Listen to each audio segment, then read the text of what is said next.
U luister na 'n preekopname van Dominee Eddie Botha van Leeuberg Gemeente.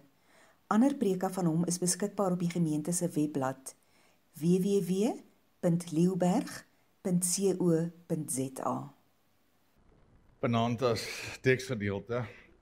En ons tema gaan ek net die laaste gedeeltetjie van Psalm 92 gebruik. So die wat dit wil oophou, 92 vers 16. Pragtige kulminasie van die Psalm en 'n saamvatting waarby hy wil uitkom. Goed, soos aan die plek is so het, kom ons raak stil, ons vra vir die Here ook vir sy leiding ook vanaand.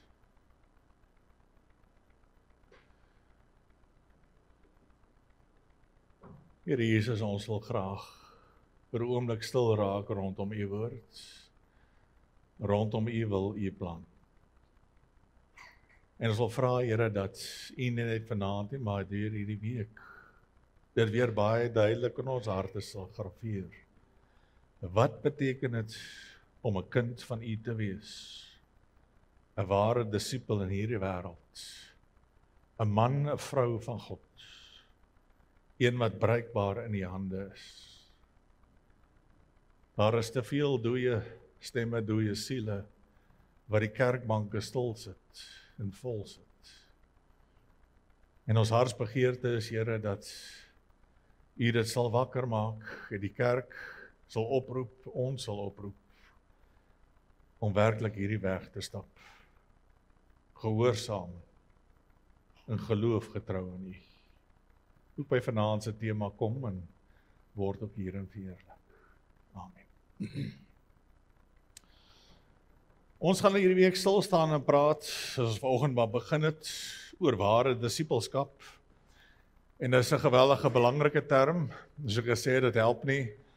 Ek leef en ek loop 'n pad en ek loop my hele lewe hierdie pad en sê ek het ver gevorder op hierdie weg. Net om op die ouend by die Here uit te kom en uit te vind, maar ek by lewe verkeerde pad geloop. Ek was op pad nie waarheen ek gedink het nie.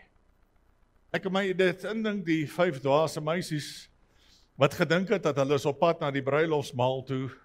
Die verstomming wat daar nie oor hulle moes wees nie, toe die Here van die Here vir hulle sê, gaan weg, ek ken julle nie. En ons weet, dit is baie pertinent gesê vir die kerk van die Here Jesus Christus en vir die mense wat dink dat hulle kinders van hom is en hom volg. En dis nie een nie, daar's baie sulke aanmanings wat gegee het. Wat is ware disipelskap? Nodig om te sien in die lig in die uur van die wêreld waar ons in lewe, waar dit so afgewater geraak het. Waar hulle dink dat Christus is tevrede met die absolute bare minimal. Net 'n bietjie van jou lewe. Die Here het vir ons vroeg gesê, toe hy die 10 gebooie uitgegee het, ek is jaloerse God. Ek is onverdeelde trou. En ons weet God verander nie. En sy voorwaardes en sy terme oor die eeue het ook nog nooit verander nie. En dan het ons vanoggend stil staan, wat is die terme daarvan? Die terme is wedergebore, dat ek Christus sal aanneem, sal aanvaar, dat ek hom sal volg in die geloof. En dit behels, en elke keer as ons instap, en julle sien die baniere daar hang, dan moet jy jouself herinner, dis my lewe daai. Radikaal, totaal anderste, weggebreek van die ou lewe, en alles daarmee saam. Daar's 'n nuwe kern in my lewe. Christus is my kern. My lewe wentel om, totaal. Elke deel, elke faset van my lewe. Nou wil ek aangaan na die tweede gedeeltetjie, wat ons vanaand gou oor en kortliks gaan praat, en dis die fondasie. Waarop bou ek hierdie lewe in Christus? Want ons kyk na dit en ons leer dit is radikaal, sentraal, dis totaal, dis mooi en dis alles, en dis goeie woorde, maar nou moet ons dan die grondvlak toe afkom en vir onsself afvra, maar hoe kom ek daar? En dis waar ek wil aansluit, as ons kyk na vers 16 van Psalm 92, hy sê, so sal dit blyk dat die Here regverdig is, dat daar by hom geen onreg is nie. En dan net die woorde van vanaand, hy is my rots. Waar begin my Christendom? En dit is belangrik as ons teologies kyk in die dinge in hierdie week ontleed, dat ons al die fasette daarvan het en reg het. En moontlik is ons nou deurgaan en ek hoop so dat julle 'n pragtige beeld sal kry wat Christendom alles behels. Daar's die term en die voorwaardes wat gestel het. Waar kom dit vandaan hierdie Christendom? Kom dit uit myself uit? Staan ek een oggend op en sê, nou gaan ek 'n kind van die Here wees. Ek gaan hom nou volg. Ek gaan nou 'n goeie Christen wees. Ek onthou Engelse lied. Wat sing het, ek wil 'n Christen wees, diep in my hart. Heer, laat ek 'n Christen wees, diep in my hart. Ek dink hy is in Afrikaans ook oorvertaal. Het my kinderjare onthou die woorde, en hoe mooi die woorde is, en hoe goed die woorde is dit nie heeltemal akkuraat nie. Ek hoop daar is die hinkering daar, want as ons praat oor waar die hinkering vandaan kom, dan lê dit wat agter dit lê. Hierdie rots, hierdie een wat dit vir my bring. Ek wil aangaan by Galasiërs 2 wat ons vanoggend by stil gestaan het. En dis die wese van Christendom wat ons oor gepraat, dis nie nou meer ek wat lewe nie, maar Christus wat in my lewe. Die lewe wat ek nou leef ek in die geloof in die Seun van God, en dan vanaand in besonder, wat sy liefde vir my bewys het deur sy lewe vir my af te lê. Ons het 'n nuwe aspirerende predikant op pad boontoe. Dan jy het nog so 'n paar jaar kans. Dan sal oupa vir jou oorgee. Hy wat sy liefde vir my bewys het. Dis die rots waarop ek my evangelie, dis die rots waarop ek my lewe bou. Wat hy vir my gedoen het. En vanaand wil ek nie baie lank besig wees nie, maar ek wil by 2 fundamentele dinge stil staan, wat ons onsself net weer gaan duidelik onderstreep in ons eie lewens. En as ons klaar is, net vir die Here weer, wie nou al dankie sê. En dan gaan ek weer terug en dan sê ek, my Here, omdat U dit vir my gedoen het, U my rots is, hier is hier my lewe, dis radikaal, sentraal, totaal vir U. Want U het hierdie dinge gedoen en gegee vir my. Ek wil vir 'n oomblikie stil staan, want die eerste een is die liefde van Christus. Dat sy liefde by my is, sy lewe vir my af te lê. Daar skrywe woorde wat ek vir 'n baie klein oomblikie wil stil staan, wil ek hê ons moet dit indrink. En is woorde wat jou dalk vir 'n oomblik mag ontstel, omdat dit vir jou verkeerd klink, maar hy is 100% akkuraat. God, being who and what he is, must love himself with pure and perfect love. Daar's 'n deel binne jou wat onmiddellik gaan voel, en ek is seker die duiwel is baie aktief betrokke daarbey, né? Is God dan selfsugtig? Het hy homself so lief? Ja. Nie selfsugtig nie. Selfliefde by ons is nie iets wat ons moet hê nie, want selfliefde by ons maak ons eksklusief van mense. Ons hou onsself een kant en ons druk ander kant. God se liefde, sy liefde vir hom, sy liefde vir sy drie eenheid, God is liefde. Dis sy karakter, sy aard, dis wie en wat hy is in die volheid, in die volmaaktheid daarvan, binne in hom persoon vasgevang. En vir ons as kinders van die Here is dit geweldig belangrik om hierdie deel te besnap van wie en wat hy is, want die werk van Jesus Christus en die verlossingswerk vloei juis uit hierdie gedeelte van wie en wat hy is. Hy is liefde, hy is volmaak in sy liefde, hy is volledig in sy liefde. Sy liefde vir homself, die drie eenheid, alles wat daar rondom is. Maar sy liefde is inklusief. Dis omdat hy volmaak in sy liefde is, dat ek en jy geskape is. Ek en jy is geskape in die glorie van God. Hoekom is ons beelddraers van God? Hoekom? Want God sien in my 'n refleksie van homself. Hy sien iets in die skepping, ook 'n refleksie van hom. God is lief vir die skepping, God is lief vir die mens, selfs vir die gefalle mens. In sy sonde is daar nog 'n oorblyfsel van iets van die refleksie van sy wese. En God is liefde. Hy moet die liefde gee. Natuurlik weet ons dat God meer is ook. Party wil net daarby stil staan en sê, maar daarom is daar nie hel en al die ander dinge nie. God is ook geregverdig. Party mense en baie mense hou nie daarvan dat ek dit sê nie, maar dis Bybels, dis goeie teologie. God haat ook volkome en volledig. Hy haat die sonde volledig. Daarom straf hy ook die sonde volledig. En daarom dat die hel gemaak is op die straf van sonde en dat die straf daarvan vir ewig moet duur en 'n ewigheid is nie genoeg om op te maak vir wat sonde gedoen het aan die karakter en die glorie van God nie. En as ons met teologie met God besig is, dan balanseer ons al hierdie dinge. Maar dit mag nooit breek wie wat hy is nie. Sy volmaakte liefde. Kan ek vir julle afbring na 'n baie konkrete vlak wat ek al baie oor gewonder het in my lewe. Ek weet nie of julle ook met sulke goed partykeer worstel nie, of dit net my kop is nie. Sien, ek is 'n paar duisend jaar in die hemel, gaan die Here nie moeg raak vir my nie. Mense, as ek môreoggend opstaan, as ek klaar moeg vir die ou in die spieël, kan nie iemand anders te vir my in die spieël kyk nie. Ja. Ons raak moeg vir mense en die dinge wat hulle doen, maak ons partykeer moeg. Gaan God nie vir my moeg raak nie. Dan kom ons terug na hierdie eienskap van wie en wat hy is. Hy is volmaak in sy liefde, en sy liefde kan nie meer word nie, want dis volmaak, is volledig, maar dit kan ook nie kwyn nie. En sien, ek is gemaak na die beeld van Christus vir 'n baie spesifieke rede, om die volheid van sy liefde te kan kry, wat Christus vir my gemaak het. En as jy begin om hierdie iets te besnap, van my redding en my saligheid, dan begin jy snap waaroor dit gaan. Ek word nie net van sonde verlos, sodat ek van sonde verlos kan wees en 'n beter mens kan wees nie.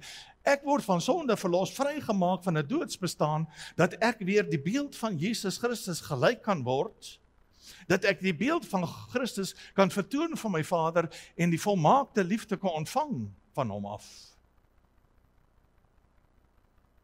En nie 'n gebroke liefde wat my sonde reflekteer nie.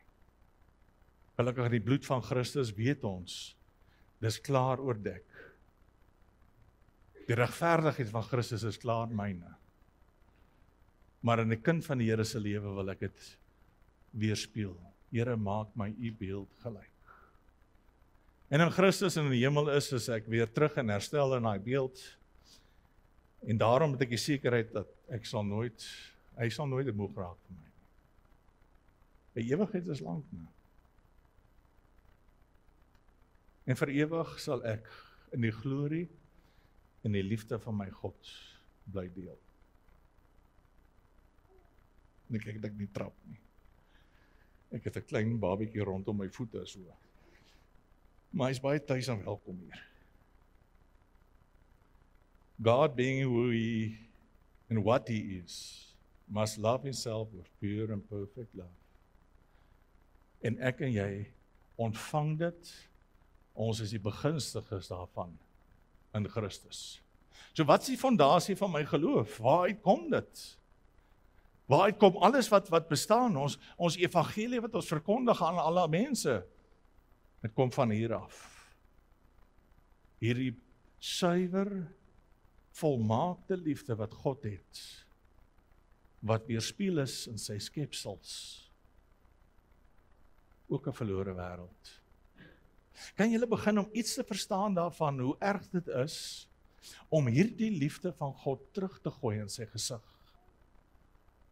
'n Wêreld wat wil sê, maar ons wil met Christus niks te doen hê nie. Binne die kerk, mense wat wil sê, maar ek wil nie u beeld gelyk word nie, ek sal u dien soos ek wil. Verstaan hulle waar dit kom? Hierdie basis van my redding, die basis van my geloof, is God wat my wil herstel na die man en die vrou wat ek moes gewees het, voor Adam en Eva gesondig het. Die fondasie van my geloof bly altyd. Ons praat nie altyd genoeg daarvan nie, maar as is goed as ons so met die teks besig is, dan kom ons by alles uit. Maar dit bly liefde. 'n God wat my so lief gehad het. God wat my wil gelyk maak aan hom. Om verander te word om die natuur van Christus gelyk te word. Dit was die plan nog altyd. Vir ons as mense is dit moeilik om dit te glo en te verstaan. Ons het 'n gebroke liefde, ons het voorwaardelike liefde, ons het liefde wat geprojekteer word in rigtings en gedeflekteer word, maar nie God nie. Daar's baie mense wat sukkel om te glo dat God is lief vir jou. Maar jy weet, ek moet die woord vat op wat hy is, en God vat op die karakter wat hy is. As hy sê, ek is lief vir jou, dan kom dit uit sy natuur, en dit is so. Dis my gewete wat, en ek dink die duiwel saam met dit wat vir jou net wil dat weet, maar God is kwaad vir jou, hy's nie lief vir jou, en hy kan nie vir jou wees nie. Projeksies het my eie vlees, my eie verwerpinge wat ons het langs die pad, maar dis nie weer wat hy is nie. En ek dink is dieselfde projeksie wat ons maak in ons Christendom ook. Want hoe ek oor God dink, is hoe ek my geloofslewe gaan lewe. As ek dink God is 'n kwaai ou baas wat daar bo sit met 'n stok, en ek hoor hoe mense hom so beskrywe, en net reg is om jou 'n pak slaag te gee as jy iets verkeerd doen, dan gaan ek vir myself 'n baie streng reël wette maak. Jou mens. Maar as ek God leer ken en hy homself my openbaar is, 'n drie-enige God en 'n Vader wat vir my lief is uit die diepste van sy wese en sy karakter.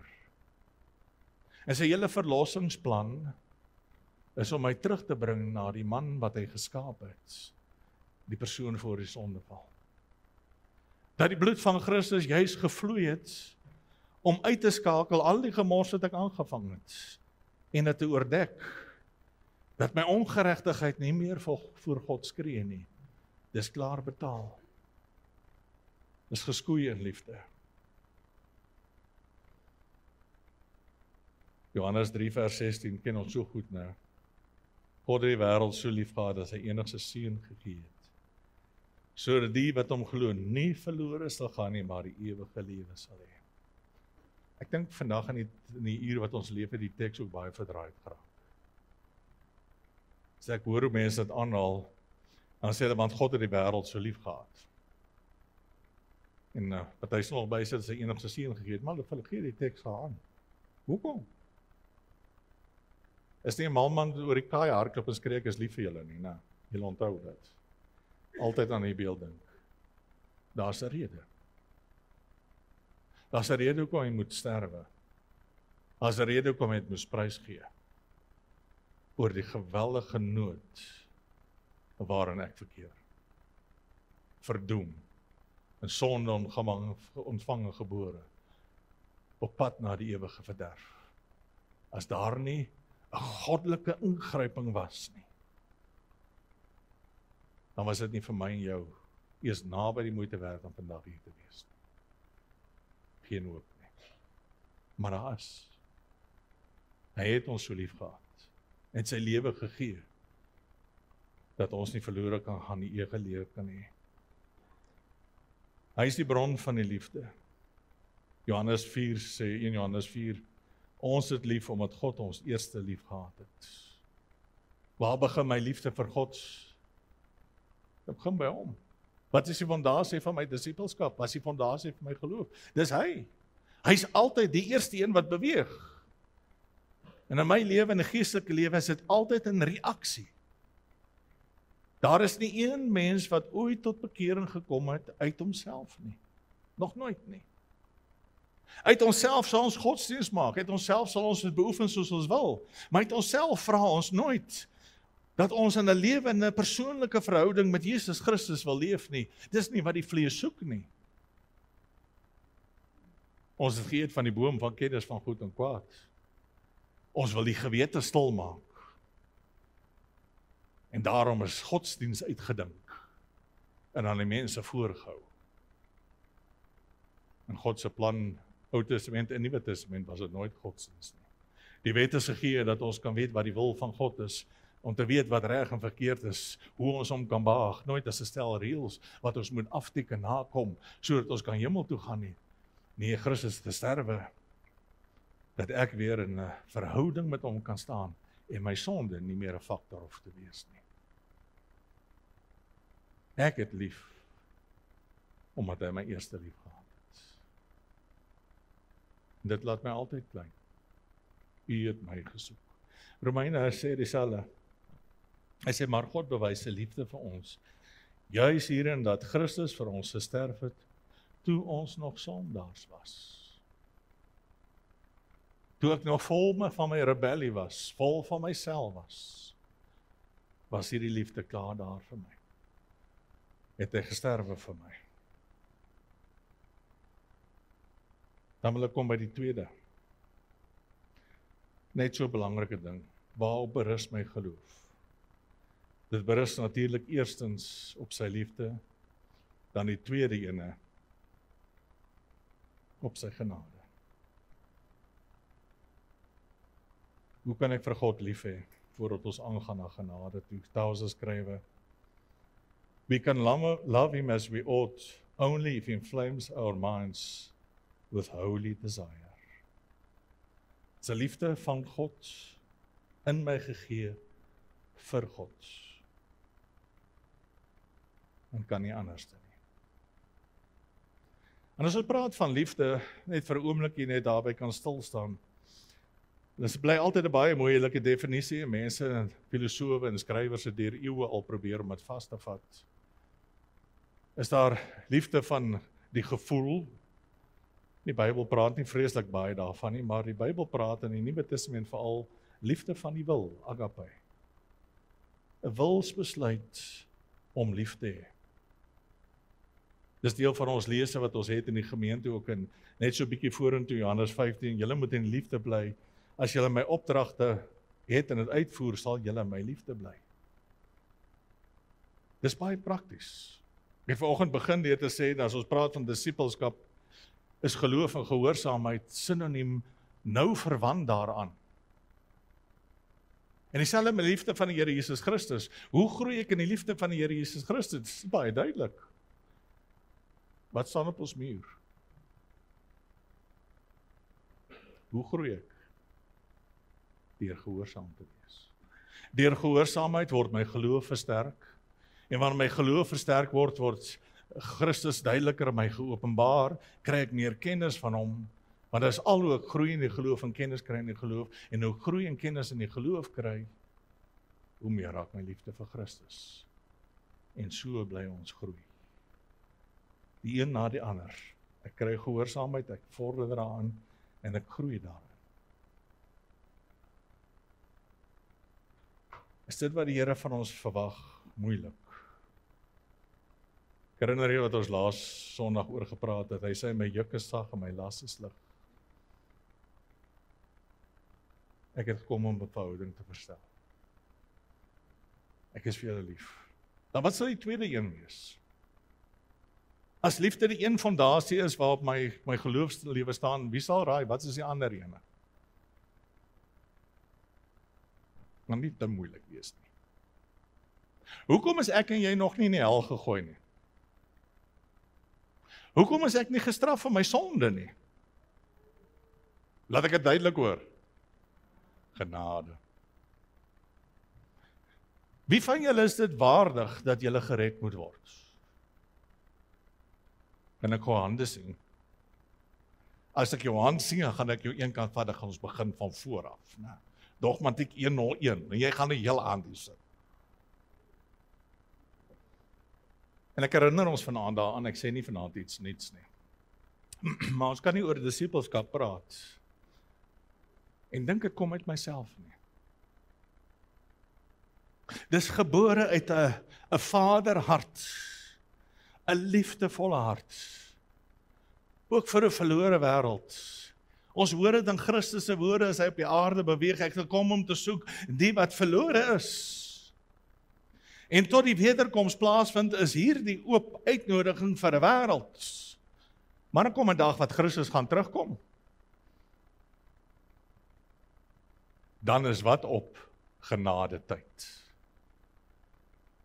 En altyd afgesny van die liefde van God. En dis 'n deel van die sobere waarskuwing wat ons het in die evangelie. Mense nie van hou nie in die wêreld baie min van hou om te weet. dat ons leef onder genade, dat ek gered word onder genade. Diep binne myself wil ek tog myself red, myself verbeter.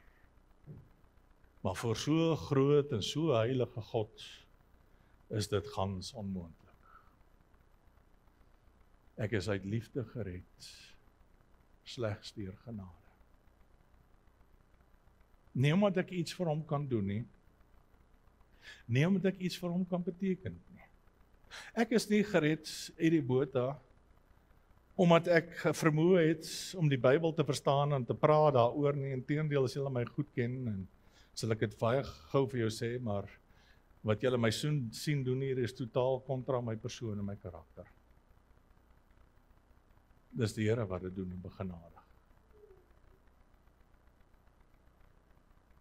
Hy red ons nie omdat hy ons kan gebruik nie, want God het niemand nodig nie. Hy is God, die Almagtige. Hy spreek en sterrestelsels kom tot voorskyn. Hy spreek en 'n kosmos vou op soos 'n doek. Hy het allermins nie weer die Botha nodig nie. Maar ek is geroep om sy glorie te sien. Om dit te geniet. Nie net op aarde nie, maar vir 'n ewigheid. Sien julle uit daarna die dag wanneer ek kan oorstap in die ewigheid in en die volle glorie van God kan sien? Ek is so jaloers op my pa wat hierdie week oorlede is, want die oomblik toe sy asem uitblaas, toe stap hy in die glorie van God en wat hy oor gepreek het jaar na jaar. Hoe kan ek huil daaroor? Ek is innig jaloers. Wat is waarvoor ek gemaak is? En te ervaar die liefde van my Vader.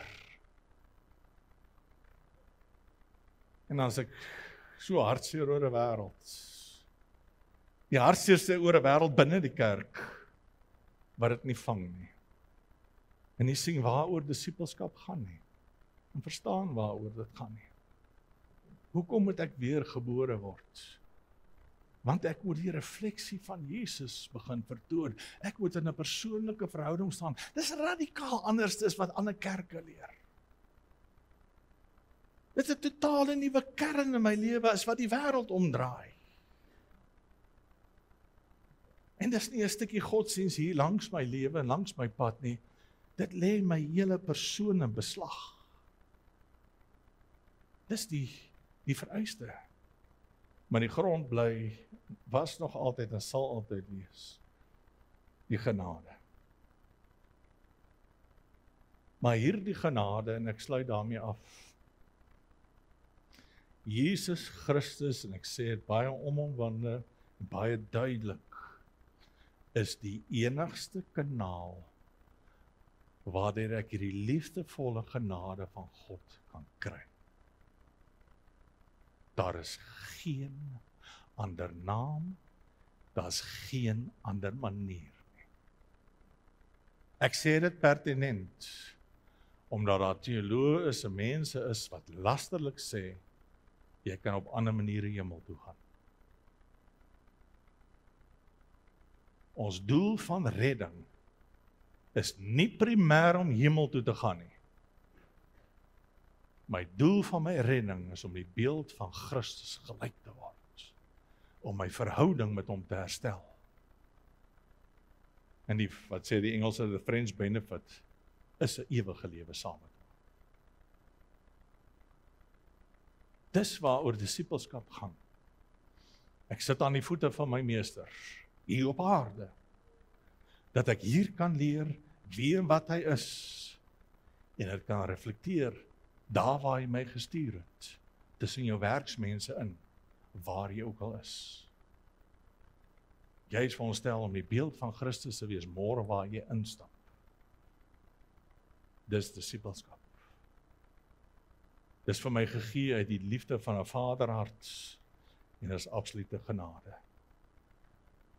Handelinge 4, hy bring die verlossing en niemand anders nie. Daar's geen ander naam op aarde waardeur aan mense gee waardeur God ons wil verlos nie. Johannes 14 ken julle goed. Ek is die weg en die waarheid en die lewe. Niemand kom na die Vader toe behalwe deur my nie. Christus die enigste kanaal van genade. Ek kan nie hierdie volle liefde van my Vader geniet behalwe deur hom nie. En dit gee hy vir die wat aan hom behoort. Here Jesus, ek sê vir U dankie hiervoor. Dankie dat U ons losgekoop het, dat U ons lied gemaak het uit U liefdevolle hart. Dat U ons ellende raak gesien het, dat ons self nie eens gesien het en 'n grootste deel van die wêreld ons vandag nog steeds nie raak sien nie. Dankie dat U liefde ons oë oopgemaak het, dat U vir ons in Christus die genade gegee het om kinders van die Allerhoogste te wees. Dat U ons gebring het tot geloof, tot oorgawe, om aan die pad saam met U te stap. En ek weet, Here, dit is belangrik om gereeld hierby stil te staan, dat ons weet waar lê my krag? Wie is my rots? Wie is die rots onder my voete op hierdie lewenspad wat ek loop? Dis niemand en niks anders te ooit as Jesus Christus nie. Ons eer U, ons Here, ons Koning en ons Verlosser. Amen.